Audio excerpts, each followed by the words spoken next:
ሰላም የጀነት ቤተሰቦች እንዴት ናችሁ? ደህና ናችሁ? እኔ ደህና ነኝ፣ እግዚአብሔር ይመስገን። ኮሜንት እያነበብኩ ነበረ። ምነው ጠፋ ቶሎ አመጣም ወይ ለምንድን ነው ላላችሁኝ ሞክራለሁ፣ እየሞከርኩኝ ነው ለመምጣት እና ባለፈው እንዳልኳችሁ ያቆምነው ምን ላይ ነበረ? አዲስ በቀጣይ እመጣላችኋለሁ ብዬ ያሰብኩት ምንድነው መንፈስ ከተጋለጠልን በኋላ ለምንድነው የማይወጣልን? ለምንድነው የማይሸኝልን? ወይም ለምንድነው ደስ ይል የማይገባው ከኛ ተነጥሎ የማይወጣው ለምንድን ነው የሚለው እናያለን። ለምን አብዛኛው ጸበል ቦታ በተቀመጥኩበት ሰዓት ያየሁት በራሴ ህይወት የታዘብኩት ነገር ስላለ መንፈሱስ ምን አይነት ዘይቤውን እንዴት ነው የሚቀይርብን? ልክ መንፈሳዊ ህይወት ውስጥ ላይ መንፈሳዊ መተን ልክ መንፈሱ ሲጋለጥ እንዴት ነው ራሱ የሚቀይርብን የሚለው እናያለን። አሁን አብዛኞቻችን የምንሸወድበት ነገር እኔም ጭምር የተሸወድኩበት ነገር ምንድነው ልክ መንፈሱ ሲጋለጥ በቃ እሱ የሚለውን ነገር እንዳለ መስማት። ይሄ የመጀመሪያው በቃ አልወጣ የሚለን ለምንድነው እንደምንሰማው ሳይቅ አልወጣ ይለናል። በቃ እኔ እንዲህ ነኝ እኔ ጠቋር ነኝ ምናምን ብሎ መያዙ አይደለም፣ ጸበሉ ተመለፍለፉ አይደለም። እሱ የሚለን ነገር እናደርጋለን፣ እንሰማዋለን። ለምሳሌ ዛሬ እንዲያደርግ አርሴማ እንዲህ ብላኛለች፣ ቅዱስ ሚካኤል እንዲህ ብሎኛል ምናምን ሲል በቃ ቅዱስ ሚካኤል እንዲህ ብሎታል በቃ እና በቃ ያን እንደዛ ነበር የሚሰማኝ። በቃ አጅሬው ላይ ሆኖ በጣም ሰው ይሸውድ ነበር እና አብዛኛው ጸበል ቦታ የሚያዩት ያንን ነው። መንፈስ በቃ ለምንድን ነው የማይሸኝልኝ? ላይ ተጋርጧል፣ እየጮኸ ነው፣ ተይዣለሁ ይላል። ዛሬ ተሸኝቶ ነገም አለ እንዴ ያው መንፈስ ነው ደግሞ አልሄድም ለምንድን ነው እንላለን። ያ ማለት ምን መሰላችሁ? አሁን መንፈሱ ምንድነው ተሸኘው ሲጮህ ይሄ ድሮ ላይ ባለሙያ የሆኑ የሚፈትነንን ዘይቤውን ይቀይረዋል። ዘይቤውን ማለት ሂደቱን ይቀይረውና ወደ መንፈሳዊ ይገለብጥብናል። ምን ማለት ነው? በዓለም ላይ ድሮ በሱስ በሱስ በመላምን ዓለም ላይ ባለ በዘፈን በምን ይሸውደን፣ አሁን ደግሞ በመንፈሳዊ ወይም በመንፈሳዊ ቅርጽ አድርጎ በሱ መንገድ ነው ይፈትነን ማለት ነው። ያ ማለት ምንድነው? አብዛኛው ጊዜ አሁን ጸበል ቦታ እንሂድና ተጋልጦልን ጸበል ቦታ ጮህ ምን ብሎ ከተሸኘ በኋላ ተመልሰን ሱስ ውስጥ እንመለሳለን። መጥፎ ቦታ ውስጥ ኃጢአት ውስጥ ወደ ነበርንበት ህይወት እንመለሳለን። ያ ማለት መንፈሱ መጀመሪያውኑ አልተያዘም ማለት ነው። አልታሰረም። ተጋለጠ እንጂ አልታሰረም። እሳቱን ቃጠሎን ነው አላፍችል ብሎት የተጋለጠው እንጂ አልታሰረም ማለት ነው። ከዛ በኋላ ምን ያደርገናል? እዛው ጸበል ቦታ ላይ የምንሄድበት እንጠመቃለን ብለን እንሄድና ጸበል ቦታ ላይ ይሄ ሐሜት ሰው እናማለን። መንፈሱ ተጋልጦልን ራሱ እየጮኸ ነው ይገረፋል ምናምን፣ ግን ሰው እናማለን፣ ከሰው እንሰድባለን፣ እንሰርቃለን። በቃ ጸበል እየሄድን እናጭበረብራለን፣ እንዋሻለን። እሱ ይመቸዋል ጭራሽ። በዓለም ላይ ሆኖ የሚያስቆጥረን ኃጢአትም እንዳለ ሆኖ አሁን ደግሞ በመንፈሳዊ ቦታ ላይ ኃጢአት ያስቆጥረናል። ከዛ ምን ያደርጋል? ሴት ያመጣብናል። ጸበል ቦታ ላይ በዝሙት እንድንወርቅ፣ በዝሙት እንድንፈተን፣ ከሴት ጋር ግንኙነት ጓደኝነት ምናምን እያደረገ ጸበል ቦታውን ይበልጥ እንደውም መንፈሳዊ ህይወት ውስጥ አምጥቶ ያዳፍረናል። መንፈሳዊ ህይወት ላይ ያመጣና በቃ መጥፎ ነገር እንድናስብ እንድንዋሽ ምናምን ያደርጋል። እና መንፈሱ አይሸኝም በዚህ ሰዓት። ለምን? እንደውም መንፈሱ ሲጋለጥ መትጋር ነው ያለብን። መጾም፣ መጸለይ፣ ሱባኤ መግባት፣ መስገድ፣ መንበርከክ በቃ ይበልጥ በዛ ሰዓት እንደዛ ማድረግ እንደየተገባን። እሱ ግን ልክ ጸበል ቦታ ላይ መተን ከተጋለጠ በኋላ እኔ ጠቋር ነኝ፣ አዳልሞቲ ነኝ፣ ቅዱስ ሚካኤል እንዲህ ብሎኛል ይላል፣ ቅዱስ ገብርኤል እንዲህ ብሎኛል፣ እንትና እንዲሁን፣ አንተ እንዲህ አድርግ፣ በቃ እንዲህ አድርግ እያለ ወላ በምንጸልየውን ጸሎት እንዲህ ጸልያል፣ ልጁ እንዲህ ይላል፣ እንዲህ ያደርጋል ይላል አውቆ እንዲህ በቃ ብዙ ነገር ይለፈልፋል። እና ያለ ፍቃዳችሁ ማለት ነው፣ ያለ እናንተ ፍቃድ ይለፈልፋል። ንስሐ ላይ መግባት። ከዛ በኋላ ዛሬ ተጠምቀን እየተጋለጠ እየተቀጠቀጠ በቃ ነገ ላይ ደግሞ ወተን ደግሞ ዘፈን እናዳምጣለን። ቲክቶክ ላይ ምናምን ዘፈን ምናምን እንለቃለን። ያ ማለት ምንድነው? መንፈሱ ቢጋለጥም አልታሰረም። እሱ መንፈሱ ነው እየመራን ያለው ማለት ነው። ገባችሁ አይደል? እና ጸበል ቦታ ላይ ለምንድነው የማይሸኘው? መንፈሱ ተጋልጧል፣ አጅሬው ተነስቶልኛል፣ ለምንድነው የማይሸኝልኝ?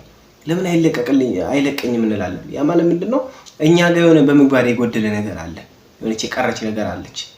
በቃ ያሰብነው ነገር በሐሳብም ስንወጣ እንዲያጸያሰራሉ እንዲምንላሉ ብለን ያለነው ካለ ባለፈው በቀረው ቪዲዮ ላይ እንደለቀኩላችሁ ማለት ነው። መንፈሱ አድፍጦ ይቀመጣል፣ አልሄድም ይላል። ጸበል ቦታ ላይ ጸበሉን ይላመደዋል። ጾም፣ ጸሎት፣ ስግደት ምናምን በቃ ያ ነገር መንፈሱ እንዲወጣ ብለን የምንታገለው ነገር ሁሉ ይላመደዋል። ግን ምንድነው ቆርጠን እንዳልኳችሁ ቁርጥ ብለን መመለስ ወደ እግዚአብሔር መሄድ ስንጀምር ነው ያ መንፈስ የሚሸኝልን። ሁለተኛ ደግሞ ልፋት ያስፈልገዋል። ጸበል ቦታ ላይ ሄደን ብቻ ጸበሉን ከተላመድነው በኋላ ይሄ ዝም ብሎ በየቦታው እየሄደ ያጓራል እያለ እንደ ዛር ምናምን በቃ ያጓራል። በቃ መንፈሱ ተይዟል፣ አይሸኝልንም። ለምንድነው የማይሸኝልን? ያ መንፈስ ለምዶታል ከኛው ጋር። ኃጢአቱንም በጎን እየሰጠነው ነው፣ ጽድቁንም ደግሞ ስናደርግ ይቀጥላል። ኃጢአቱንም ደግሞ ስለሚሰጠው አይሄድም። ይሄው በዚህ ጋር እያማችልኝ አይደል? ይሄው በዚህ ጋር እየዋሸልኝ አይደል? ይሄው በዚህ ጋር ይሳደብ አይደል? ይሄው በዚህ ጋር ወጥቶ እየጠጣ እየተመለሰ አይደል? ጸበል ቦታ ላይ ወጣ ይሉና ጠጣ አድርጎ ይመለሳሉ። ጸበል እየጠመቁ ማለት ነው። አረቂዋንም ቢሯንም ምኗንም ጠጥቶ ይመለሳሉ። ያኔ መንፈሱ አይወጣም፣ ተጋልጧል ምናምን ይለምደዋል። ይቺን ኃጢአት ወጣ አድርጎ የሆነ ማሰራቷን ስለለመደ በቃ ያንን ስለሚያ አይወጣም፣ መንፈሱ አይሸኝም ማለት ነው። ያ ማለት ምን መሰላችሁ? ጸበል ቦታ ላይ ስንጠመቅ ከቻለን የሆነ ሱባኤ የምንገባበት በቃ አላማ አድርገን ጸበል ለመጠመቅ፣ ለመስገድ፣ ለመጾም፣ ለመንበርከክ ብቻ መሄድ። ይሄ ጓደኛ እዛ አፍርቶ ምናምን በጨዋታ እያደረገ ጨዋታው ፌዙ ምናምን የሚኖር ከሆነ ቦታውን እንደ አዳፕት እናደርገውና ኖርማል በቃ ሰፈር ነው የሚመስለን። በቃ ይሄ በቃ እንሄዳለን፣ እንጠመቃለን፣ ነዋሪ ነው የምንመስለው። ለምን? መንፈሱም ይለምደዋል፣ እዛው አዳፕት ያደርገዋል። ጸበሉን ምኑንም አዳፕት ያደርገዋል ማለት ኃጢአት እዛው ቦታ እየሰራ ማለት ነው። ሴቶች ያመጣል ጓደኛን እዛው ጸበል ቦታ እየተዋወቃችሁ ጸበል ቦታ ይባላል። በዝሙት ከወደቁ ምን ካሉ በኋላ ነው የሚለያዩት። እዛው መንፈሱ ሰይጣኑ ሴት ያመጣል፣ በሴት ይፈትናል። ወንዱም በሴት ሴቷንም በወንድ ፍቅረኛ አድርጎ ያመጣል። እዛ ጸበል ቦታ ያ መንፈስ ታዲያ አጋጣሚ ያለው ማለት ነው። ነገ ይህችን ኃጢአት ላይ ጥላቸዋል ይልና አድፍጦ ቁጭ ሄጃለሁ ይላል። ከፈለገ ደግሞ ገባችሁ አይደል? ይሄ እና እንደዚህ አይነት መንፈሶች ጸበል ቦታ ላይ ሲሆን አልወጣም የሚሉት ምንድነው? እኛ ጋር የሆነ ያልወጣ የሆነ ኃጢአት ስላለ ነው። ምን ሰራለት አሁን ግብር ሆኖ እየተቀረበ ያለው ኃጢአት ስላለ ነው። እና ጸበል ቦታ በተለይ ስንሄድ መጠንቀቅ። ከማን ጋር ነው የኩት? እስቲ ከጎኔ ምን አይነት ሰው ነው ያለው? እስቲ እየሰገድኩ ነው ጸበል ቦታ ተቀምጬ እየጸለይኩ ይበልጥ ቤት ካለ መንፈሳዊ ህይወት ይበልጥ እየኖርኩት ነው? መንፈሱ ከተጋለጠ በኋላስ ምንድነው እኔ ጋር እንዲቆይ ያደረገው? እኛ ፈልገን እንዲቀጣ ፈልገን በቅዱስ ቁርባን በስግደት በምን የምንይዘው ከሆነ እሺ። እኔ አንዳንድ ደግሞ ምን አለ መንፈሱ ተጋልጧል፣ እግዚአብሔርን እያመለክን ነው፣ እየሰገድን እየጾምን ነው፣ ግን ቅዱስ ቁርባን ህይወት የለም።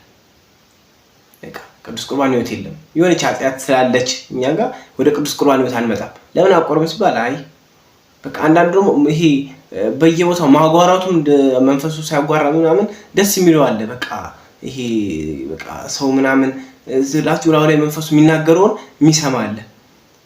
እንዲህ እገሌ እኮ እንዲያርጉባል እገሌ እንዲያርጉባል ስለ ወላ መንፈሱ ቁጭ ብሎ መስማት በቃ ደስ ይላል። መንፈሱ የሚለውን ነገር እገሌ ላይ እኮ ይሄ ዛር መንፈስ ነው ያለው፣ እገሌ ላይ እኮ ይሄ ጠቋር ነው እኮ አዳልሞት እኮ ነው እያለ መንፈሱ ሲለፈልፍ ያ ሰውዬ ደስ ይለዋል።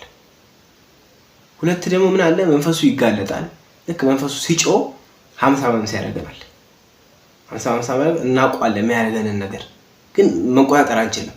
ያ ማለት እግዚአብሔር እንድናውቀው ነው። ግን ለዛን የሆነ ሳለ አይ እኔ ራሴውን እየጮካለሁ ብለን እንተዋለን። ግን አይደለም እንዳይጎዳን፣ ሁለት እንድንማርበት ነው የሚለፈልፈው። ምን የሚለው እኛ ማናውቀውን አይደለም የሚለፈልፈው። ይሄ ነገር ለካ እሱ ነው እንዴ ብለን እንድንማርበት ነው። ለካ ጅሮን እንዴ እስካሁን እየለፈለፈ እየሰራው እየሰራብኛል ብለን እንድናስብ ነው። ለዛም የመንፈስ አልወጣም የሚለን እዛ ጸበል ቦታ ላይ የሚያሰራን ኃጢአትን ስላየ ነው የሚያወጣው። ገባችሁ? ሁለት ደግሞ አንድ መንፈስ ብቻ አይደለም የሚሸኘው፣ የተለያየ መንፈስ ነው የሚሸኝልን። ሰራዊቱም ሊሆን ይችላል፣ ምንም ሊሆን ይችላል። ሁሌ በንጋታው ዛሬ ተሽኝቶ ነገ ስንጨው፣ ዛሬ ተሽኝቶ ነገ ስንጨው መንፈሱ ይሄ አልወጣም ብሎ ብቻ ሳይሆን በአንድ በኩል መንፈሱ አልሸኝ ብሎ ሳይሆን ሁሉም በአንዴ እየወጣ ስላልሆነ ነው። ግን ሁለት ደግሞ ምን አለ እዚህ ጋር መንፈሱ እንዲሸኝ እኛ ጸበል ቦታ የምንሰራው ምን አይነት ነው? ጸበል ልንጠመቅ ስንሄድ በስግደት በአምልኮ ህይወት በቅዱስ ቁርባን ነው ወይ እያደረግን ያለ ነው? ወይስ እዛው ጸበል ቦታ ላይ ሰዓት ሲደርስ እንበላለን እንጠጣለን፣ ጭራሽ ለምደነው እዛ ኃጢአት እንሰራለን፣ ምን እናደርጋለን፣ እናወራለን፣ ሀሜት እዛው ፊልም እናያለን፣ እዛው ቲክቶክ ምናምን። ያ ከሆነ ጸበል ቦታ ይመቸዋል ለመንፈሱ። እንደውም በቃ እዛው ቦታ ላይ ይበልጥ ኃጢአትን ደጁ ላይ ያሰራን ይመቸዋል። በቃ መንፈሱ ከተጋለጠ በኋላ ደግሞ አልወጣም የሚለው ለምንድን ነው? በተለይ ምን ያደርጋል? በመንፈሳዊ ዘይቤውን ይቀይራል።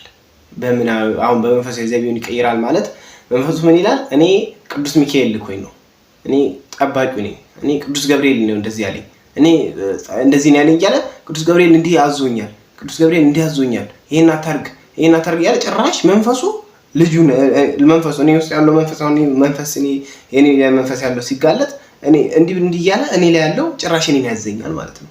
እኔ ነው ወላ በቃ እሱ ነው የሚያዘኝ ማለት ነው። ያ ማለት ምንድነው? መንፈሱ እዛ ጸበል ቦታ ላይ ይመቸዋል። አንተ ላይ እኮ ጠቋር አለብህ። ራያችን ጸበል ቦታ ላይ ሲሄዱ አንተ ላይ አዳን ቦታ አለብህ እንዲሁ ይላል። እውነትም ይናገር እኮ አለ። ግን ያ ልጅን ምን ያደርገዋል? በዛ መንፈስ መመካት እንዲህ በቃ መንፈሱ በሚለፈልፈው ነገር እውነት ነው እያለ በዛ ነገር ትኩረት እንዲሰጠው ያደርገዋል። ከመንፈሱ እንዲሸኝለት ከመፈለጉ ይልቅ አይ ባይሸኝ ይሻላል ይላል። ገባችሁ? ይሄ ወይ ሴቷም እንደዛው። በተለይ ሴቶች ደግሞ ምንድነው መንፈሱ አልሸኝም የሚለው እናንተ ይሄ ኩሉን ቻፕስቲንግ ምናምን እተዋለሁ ብላችሁ ያሰባችሁ አልተወስዱ ሞታችሁ መስራት ስታስቡ እዛ ቦታ ላይ ደግሞ አሁን እኔ ብዙ ጊዜ የማየው ጸበል ቦታ ላይ 10 ሴት ብገባ 9 ይጮሃል ወይ ደግሞ 7 ይጮሃል። በቃ ሴቱ በጣም በመንፈስ የመጠቃት እድል አለው። ለምን? ብዙ ነገር እነሱ ጋር ስለሆነ ማለት ነው። ለዛ ሴጣኑ ለምንድነው አልወጣም የሚለው ለምንድነው አልሄድም የሚለውን ነገር ምንድነው እኛ ጋር ያለች የሆነ ጉድለት አለች። መንፈሱ ከተጋለጠልን በኋላ ራሱ መንፈሱን የሆነ የያዝንበት ነገር አለ። አሁን መምህር ተስፋዬ ሲናገር ምንድነው መንፈሱን ቅጡት፣ እሰሩት፣ ቀጥቅጡ፣ ረጅም ሰዓት ስገዱ፣ ሰለቸኝ እሱ ባለው አንድ ነገር እንዳታደርጉ አይደለም የሚለው። አንድ እሱ ባለው ሰዓት ሸኙን ካለ እንዳሸኙት፣ እሱ ባለ ሰዓት እንዲያርጉ በየሱን ሐሳብ እንዳትሰሙ፣ በእናንተ እንዲመራርጉት። እኛ ግን ጥፋቱ ምንድነው? በሱ ባለው ቦታ እንመራለን። ለምሳሌ ሴቶች አሁን አረብ ሀገርም ያላችሁ ውጪም ያላችሁ መንፈሱ ከተጋለጠ በኋላ ይሄ በቃ እዛ ጋራ መንፈሱ ይጮሃል፣ በምንም በቃ ይጋለጣል፣ አረብ ላይ እየተቀጠቀመ ይላል። ግን ዞር ብላችሁ የምታወሩት ሰው አጉል ብልግና ያለው ነገር የሚያወራ ሰው ከሆነ በዚህ ውስጣችሁ ዝሙት ምናምን የሚያስብ ከሆነ ነገ ላይ ሀገሬ ስገባ ጽድቅን በረከትን ሳይሆን ይሄንን ሰው አውርቼ ይሄን ሰው ምናምን ዝሙት ከሆነ የሚያወራችሁ ሰው ዘማዊ ሰው ጋር የምታወሩ ከሆነ መጥፎ ቃላት የምታወጡ ከሆነ ከጸሎት ፕሮግራሙ ጎን ለጎን ደግሞ ኃጢአትን የምታስቡ መሰሯት ከሆነ መንፈሱ ያቺን አይቶ አርፍጦ ቁጭ ይላል። ለምን? አንድ መንፈስ ከሰው ሊወጣ በኋላ ወደ በረሃ ይሄዳል። በረሃ ሄዱ ያሉት አባቶች ያቃጥሉታል። ከዛ በኋላ ወደ ቤቴ ልመለስ ይላል። ቤቴ የሚለው የኛን ልብ ነው። ሲመለስ ቤቱ ተጸርቶ ይጠብቀዋል።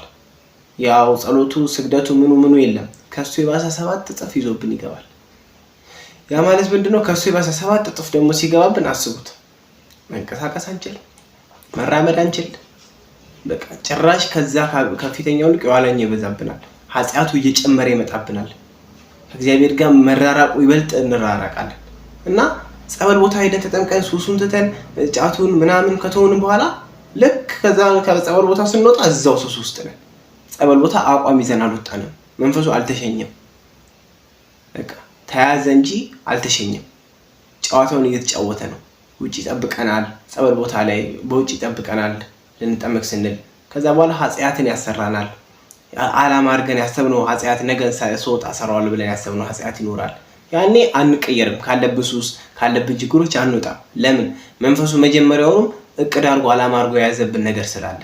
አሁን እንደውም በጣም አብዛኛው ሱሰኞች ሱስ ምላችሁ ይሄ ድራግ ጫት ምናምን የሚጠቀሙ ጸበል ሲገቡ ያን ነገር ይተውታሉ። ግን እዛ ውስጥ ምንድነው የሚያደርጉት? ጸበል ይጠመቃሉ። ይሄ ምግባራዊ ህይወቱ ላይ የሉም። ይሄን ያለው በቃ ጸበል ዝም ብሎ ይጠመቃሉ። ከዛ በኋላ ቁጭ ይላሉ። ማታ ጸበል የሚጠጣበት ሰዓት ይጠጣሉ፣ ምግብ ይበላሉ፣ ይጠጣሉ። በቃ ይሄ ኖርማል ነው እንጂ ይሄ መስገድ፣ መጸለይ፣ መቁረብ ምናምን የሚለው የለም ያ ነገር። ከዛን ልክ ጸበል ቦታ 4 ወር 5 ወር ቤተሰብ ያስቀምጣቸውና ይሄን የመናፍስቱን ሴራ ሳያስረዳቸው መንፈሱም ተጋልጦ ይጮሃል እኮ እኔ 66 ነኝ ምናምን እያለ ይጮሃል። ምን ይላል? ግን እዛው ጋር ደግሞ በዝሙት በጎን ይጥራቸዋል። በጎን ደግሞ በሐሜት በጎን እየወጡ እንዲጠጡ ያደርጋል። ከዛ በኋላ ልክ ያን ነገር እንደምንም 4 ወር 5 ወር ተቀምጦ ከወጡ በኋላ እዛው ሱስ ውስጥ ይመለሳሉ። ያ ማለት ምንድነው? መንፈሱ መጀመሪያም ተያዘ እንጂ ተጋለጠ እንጂ አልተያዘም። መጋለጥና መያዝ ይለያያል። ልክ ሲያዝ ይጮሃል። መጋለጥ ማለት ይጮሃል ዝም ብሎ፣ ሲያዝ ደግሞ በቃ ስራውን እንዳለ ያቆማል። እና ምንም ብሎ ያሻል። እኔ አርሴማ ነኝ፣ አርሴማ እንዲህ ብላኛለች፣ አርሴማ እንዲህ አድርጉ ብላለች፣ እንዲሁኑ ብላለች እያለ በቃ ጥሩ ነገር እኮ የሚናገረው መስሎት በቃ መልካም ነገር እንዲጸልይ ይሄን አርጋኖ ጸልይ እንዲበሉ ብላለች ይላል። ያ ማለት ምንድነው? መንፈሱ አዞን እንድናረገው። እኛ መምህር ተስፋዬ ብዙ ጊዜ የሚለው ነገር አለ። ከመንፈሱ ይልቅ አርሴማ ለኔ ያቀርበኝም፣ ከመንፈሱ ይልቅ ቅድስት ድንግል ማርያም ለኔ ያቀርበኝም፣ ምንም ኃጢአተኛ ብሆን ለኔ ያቀርበኝም ይላልና ብዙ ጊዜ ሰማዋለሁ። እውነቱን ነው። ከሰይጣኑ ይልቅ ለኛ ቅድስት አርሴማ ትቀርባለች። እኔ የሆነ ሰዓት ላይ አርሴማ ነኝ ምናምን ይል ነበር ያለው። የዛን መንፈስ በተጋለጠ ሰዓት ዘይቤውን ቀየረብኝ፣ በመንፈሳዊ ያደረገብኝ። በቃ ልክ እዛ መንፈሳዊ ላይ ከገሊላ ሂሳብ ይተዋል፣ መንፈሱ ይስባል ዝም ብሎ እየሄደ እና መንፈሳዊ ቦታ ላይ ምን ይላል? አንተ አርሴማ እንዲህ ብላለች፣ እንዲህ አድርግ፣ አርሴማ እንዲህ ብላሻለች፣ አትውጪ፣ ቅዱስ ሚካኤል እንዲህ ብሏል፣ ቅዱስ ገብርኤል እንዲህ ብሏል እያለ ጭራሽ እኔ ላይ ሆኖ እዛው ጠንቋይ ቤት የሚፈርደውን አፈራረድ በመንፈሳዊ ቦታ መፍረድ ጀመረ። ከዛን መንፈሳዊ ላይ እውቀቱ የሌላቸው ሰው ይሰሙታሉ። ያንተ ልታብል እያለ ይስባል ምናምን። የሌሎችም አሉ እንደዚህ ብዙ ቦታ ጸበል ቦታ እና የሆነ ቀን ነው የነ ምርጥ በሳዳምጥ ምናምን ልክ እንዳልሆነ ገባኝ። ከዛን አንተ አጀሪ የሆነ እንደ ለካ ብዬ መቀጥቀጥ ሲጀምር አሁን እኔ ብሎ ፈነዳ በቃ። ያ ማለት ምንድነው? ጸበል ቦታ ላይ እኔ ገሌ እንዲህ አርጎሻል እንዲህ ብሎሻል እያለ ሰው ላይ ያጣላል። ብዙ ያለባቸው ሰዎች ስለሰማው ነው እንዲህ መንፈስ ቦታ ጸበል ቦታ ሲጮህ እና ደግሞ በቃ እዛ ጋር ያጓራል ምን ይላል ምናምን። ከዛ ዞር ሲሉ ግን ያ ሰው መንፈሱ ተጋልጦለታል፣ ግን የሚሰራው ሌላ ነገር ነው፣ ኃጢአት ነው። ስጋና ደሙን ለምን አንቀበልም? አምላኬ ልቦና ስጠኝ፣ ትህትና ስጠኝ፣ ለአንተ መንበርከክ ስጠኝ፣ እኔ ኃጢአተኛ በደለኛ ነኝ ብለን በመስገድ በመጾም አይደለም እዛ ጋር የምንቆመው። ለምን እዛ ጋር በዛ በአምልኮ ቤት ብንቆም ይወጣ ነበር አቋማችንን ብንይዝ ኖሮ። እና ይሄ መንፈስ አልወጣም የሚለው እኛ ጋር የሆነች ነገር የቀረች ነገር አለች፣ የሆነች ኃጢአት አለች። በቃ አልወጣም ተጋልጦ አልወጣም አልሄድም የሚለው ለምንድን ነው? እኛ ጋር የሆነ ነገር አለ። በቃ የሆነች ኃጢአት ለሱ የተመቸው ነገር እንዲቀመጥ ያደረገው ነገር አለ። ያንን ነገር ደግሞ ማጥፋት የምንችለው በንስሐ ነው። ንስሐ ገብተን በቅዱስ ቁርባን ህይወት ውስጥ በመስገድ በመጸለይ ውስጥ ቶሎ ብለን ወደ እግዚአብሔር በመቅረብ ውስጥ ይወጣል፣ አቋማችንን ይዘን ማለት ነው። ከዛ በኋላ እኛ ባለው መንገድ ማዘዝ፣ እሱ ባለን አይደለም፣ እኛ ባለው በቃ በዚህ ቀን ትሄዳለህ፣ በዚህ ቀን እንዴት ሆናለህ፣ አሁን አዝሃለሁ፣ ምን እንዳረከኝ፣ ምን እንዳስባከኝ፣ ምን እንዳስከርከኝ፣ ወዴት ምን ያክል ርቀት እንዳረክ፣ እንዴት በኔ ህይወት ላይ ምን እንዳበላሽ ተናገር፣ እሰማለሁ ብለን ቅጥቅጥ አድርገን ነው ሪከርድ ስልካችን አድርገን ቁጭ ማለት። ከዛ በኋላ አጀሪው ከገባ በኋላ የሚለፈልፈው መስማት። እኔ በዚህ ቀን እሸኛለሁ ሲል አትሄድም፣ በዚህ ቀን እኔ ባልኩ ቀን ነው የምትሄዱ ማለት። በተለይ የቤተሰብ አለመሳብ፣ ጸበል ቦታ ላይ ቁጭ ካለን በኋላ ስንቀጠቅጥ መቁጠሪያ ምናምን ከእናቴ ላይ ያለ ከአባቴ ላይ ያለ እና እያልን መሳብ። ይኸው እናት አባቶቻችን ላይ ያለው መንፈስ መሳብ ማለት እነሱን ሲያሰራቸው የነበረውን ኃጢአት እንዳለ እኛን ነው የሚያሰራ። እነሱ ያሉበትን ኃጢአት እንዳለ እኛን የምንኖረው ማለት ነው። ይበልጥ ደግሞ እነሱ ላይ ያለው መንፈስ እኛ ላይ ሲመጣ ይደቁሰናል። እዛው ኃጢአቱ ሱስ ምልስ እንላለን። በቃ በእግዚአብሔር መንገድ ሄደን እናቴ ላይ ያለ አባቴ ላይ ያለ ስንል በቃ እኔ አንዳንድ ልጆች ይገርሙኛል። ወላ ደውለው ምናምን እንዲህ ሲያወሩ ፍቅረኛ ላይ ያለው ልብስ ምን ችግር አለ ይላሉ። እንዴ ፍቅረኛዋ የተጨማለቀበት ስንት ኃጢአት አለ። ጓደኞቻችን ያሉበት እኛ የራሳችን ሰው በሁለት እግር ሰው ሳይቆም እንዴት ነው? እኔ አሁን በሁለት እግሬ ሳልቆም አንድ ሰው ተደገፈኝ ማለት ይችላል እንዴ? አልችልም። ራሴ መጀመሪያ ልዳን። እኔ መጀመሪያ መቆም አለብኝ ከእግዚአብሔር ጋር። አይሳብም። በቃ የቤተሰብ የጓደኛ የምን መንፈስ አይሳብም። እንዴ ምን ጠራው እኮ ይሄን በቃ ናሃቤ እኮ በሉት በቃ ና ብለን በነጻ ፍቃዳችን እየጠራ ነው እኮ ነው። መጥቶ እንዴት ነው የሚያደቁሰን? ምን አገባ ብሎ ነው የሚደቁሰን? ምን አገባሽ ብሎ ነው የሚደቁሰን? የቤተሰብ የጓደኛ የምን መሳብ አይቻልም። ጸበል ቦታ ላይ ለዛ ነው ማይሸኝልን። እነሱ እዛ ኃጢአት ውስጥ የሆነ የሚያረጉት ዓለማዊ ነገር እያረጉ ኃጢአት እየሰሩ የእነሱ መንፈስ ስበን እዚህኛ ጸበል እየተጠመቅን መንፈሱ እንዴት ይወጣል? ሰራዊት ከነሱ ይስባል። እነሱ ላይ ያለው ርኩስ መንፈስ እዚህኛ እንጠራዋለን። እነሱ እዛ ያለው ግብሩን እየሰጡት ነው። እዛ እንዴት ነው የሚሸኙት ታዲያ? እንደዛ አይሆንም። በቃ መቀጥቀጥ ነው። እኛ የግላችንን ነገር በእንዴ ገባ በህይወት የገባ በመጽሐፍ በማንበብ የገባ እኔ አንድ የማውቀው ልጅ አለ ጸበል ቦታ ላይ እና በቃ እንደ አሪያ ነው የማየው። እና ቤት አለችው ትንሽዬ ቤት በቃ ይሰግዳል። ሌሊት ቤተክርስቲያኑ ጋር አያዋለሁ እና እስከ 10 ሰዓት ምናምን ይጸልያል ምናምን። በቃ ትኩረቱ ጸሎት ነው። ቀን ዝክር ነው የሚያዘክረው። አቅም የሌላቸውን ደካሞችን እየሄደ ያስጠምቃል። ከዛ በኋላ ደግሞ ይመጣና ደግሞ ዝክር ይዘክራል። ዝክር በየጊዜው የሚዘክሩት እሱ ነው ጸሎት የሚያስከፍተው እዛ ቤተክርስቲያኑ ዝክር ሲዘክር ማለት ነው። ከዛ ማታ ደግሞ ሰርክ ጉባኤ ጸሎት ይገባል። እሱ ነው ያለው። አሁንም ማታ 3 ሰዓት ላይም ደግሞ በማህበር የሚደረገው ጸሎት ላይ አለ። ከዛን መንፈሱን ረጅም ሰዓት ቀን እየሰገደ ይቀጠቅጠዋል። ከዛ ያነብባቸው መጽሐፍ ልክ መድረክ ላይ ሲወጣ እኔ ኦሾ ነኝ ኦሾ አንብቦ ነበር በዛ የገባው ነኝ ዛሬ ጠርቶኝ ቀጥቅጦኝ ነው ቀጥ ብሎ ይወጣል። ለካ እያዘዘው ነው ቀን ይቀጠቅጠዋል። በቃ አላስፈላጊ ቦታ ሴጋ እዚህ የለም አታዩትም እንደዚህ አይነት ቦታ። በቃ ጽሪል ጸበልተኛ አለ አይደለ? በረከቱ ስራውን ይሰራል፣ እናቱን ያግዛል፣ ይሄዳል፣ ይጠመቃል፣ ጸሎት ያደርጋል፣ ይሰግዳል፣ ቀን እየቀጠቀጠ ከዛ በኋላ 6 ነኝ ይላል። ምን ይላል? ቀስ በቀስ ሁሉንም አራግፎ አሁን ስራ ላይ ነው ያለው። ስራ እየሰራ ነው። በቃ ያለው መንፈስ እንዳለ ዛሬ ጠቋር ሲሰኝ ቀጣና ያዳልሞት በሰንገላ በመጽሐፍ የገባኝ በህንድ ፊልም የገባኝ ይላል። ይመጣና ደግሞ በቻይና ፊልም የገባኝ ይላል፣ በፖርኖግራፊ የገባኝ ይላል። ለካ እሱ እየቀጠቀጠ እያሰረው ነው መድረክ ላይ የሚወጣው ባለው ቀን በዚህ ቀን ትሸኛለህ እያለው ከዛ በኋላ ይሸኛል። እንዴ ይላሉ። በቃ ይገርመኝ ነበር ልጁ በቃ ያለው አቋም አይደለም። አሁን ወጥቶ ስራ እየሰራ ነው። ጸሎቱ በቃ ሲጸልይ ትህትናው የታመሙን እያቀፈ ምናምን በቃ ጸበል ቦታ በዚህ ነው መንገድ መሆን ያለበት። ራሳችንን ቢዚ በማድረግ በመንፈሳዊ ነገር በማጠር እንጂ እዛ ጸበል ቦታ በሳቅ በጨዋታ በፌዝ ምናምን ከሆነ መንፈሱ ይመቻል አይወጣም። እዛው እያጓራን እንደው አመትም 2 አመት 3 አመት እንቆያለን እንጂ መንፈሱ አይሸኝልንም። ለዛም መንፈስ እንዲሸኝልን ከኛ ላይ እንዲወጣ በራሳችን መልፋት አለብን። መቀጥቀጥ ማሰል እኛ ላይ ያለው ምግባራችን መቀየር አለብን። የሱ ግብር የነበረውን እንዳለ መቀየር። ለምሳሌ ዝሙት፣ ውሸት፣ ማጭበርበር ምናምን ሁሉ ነገር መቀየር። ትህትና፣ ፍቅር፣ ዝቅ ማለት፣ ጸበል ቦታ ላይ በረከት ስራ መስራት። ቤታችንን የምንቀጠቅጥ ከሆነ ደግሞ ትህትና፣ ለቤተሰቦቻችን መታዘዝ፣ ትላልቆችም ደግሞ ልጆቻችንን መቆጣጠር፣ ማክበር። በቃ ትዳር ውስጥ ያለነው ደግሞ ትዳራችንን ማክበር። በቃ እንደዛ ነው መሆን ያለበት በትህትና ውስጥ። እንደውም በትዳር ውስጥ አንዱ ልጅ ነውና ለንስሐ አባቱ ሄዶ ሚስቴ በጣም ትሰድበኛለች፣ በቃ አልቻልኳትም፣ በቃ እየሳደበች ምንም በቃ እኔ እሷ ልችል አልቻልኳትም፣ በቃ በጣም ነው ሚስቴ የምትሳደበው ይላል። ከዛ በኋላ እርግጠኛ ነህ ግን ባለቤት ነች አሉት ንስሐ አባቱ። አዎ በቃ ትሰድበኛለች፣ በቃ እኔ አፏን አልቻልኩትም፣ በቃ መሳደብ ነው ስራዋ፣ አንድ ነገር ትህትና የላትም፣ በቃ እኔ መፋታት ነው ፈልገው። ልጄ ግን እርግጠኛ ነህ እንዴ አባቴ ምን እያሉኝ ነው? አብሬያት ምበላው እኔ አብሬያት ምጠጣው እኔ ምሰድበኝ እሷ አስጠያፊ ቃል እየተናገረች እኔ እኮ በጆሮዬ ነው የሰማሁት። እንዴት ነው እንደዚህ የምትሉኝ? አይ ልጄ የሰደበች እሷ አይደለችም፣ ሴጣን ነው የሰደበ።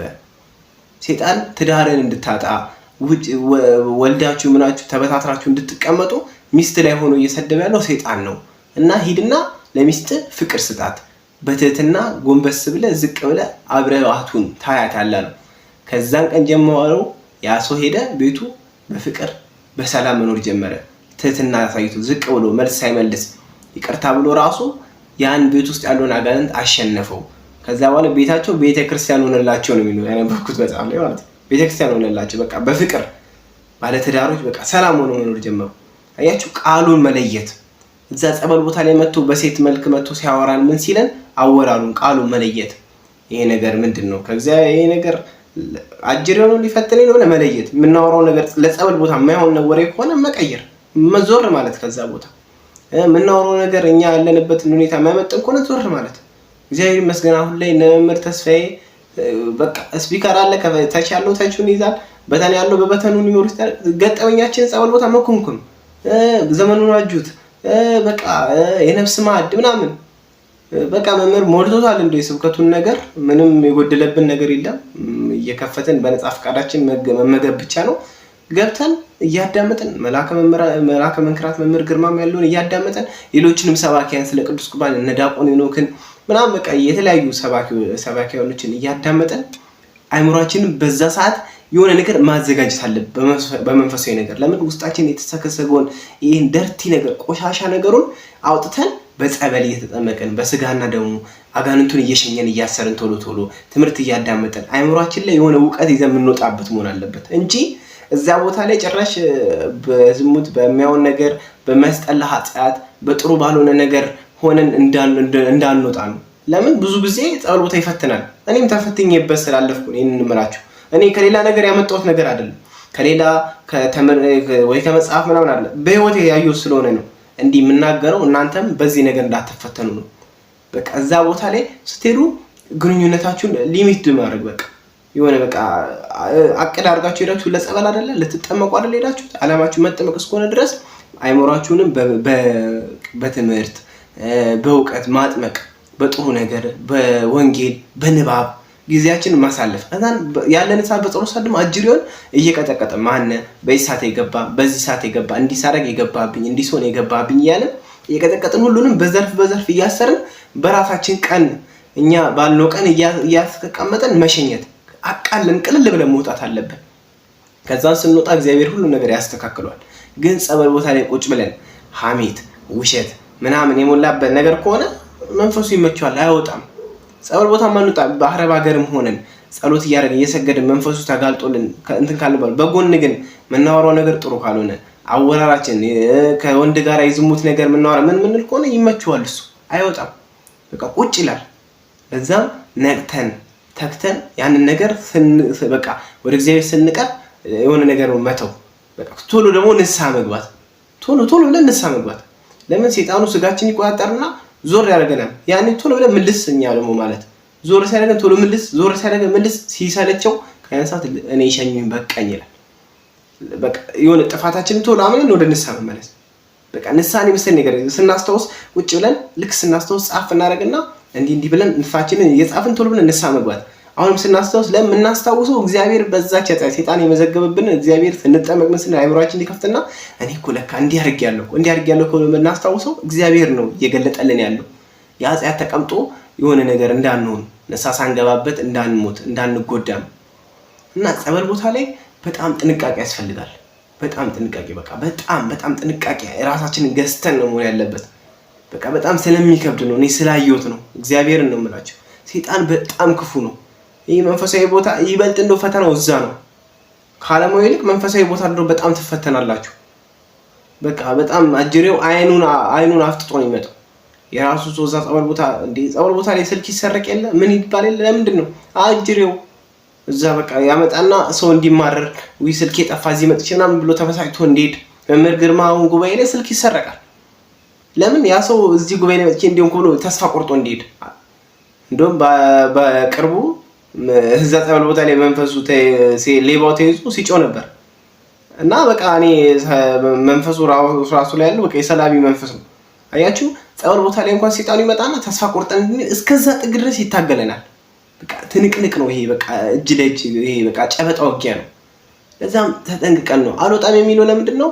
እንደዚህ ውስጣችን ያለው ነገር እዛ ሄደን የምናደርገው ምግባራችን ነው የሚወስነው። ያ ባለንበት ቦታ ምግባራችን ይወስናል።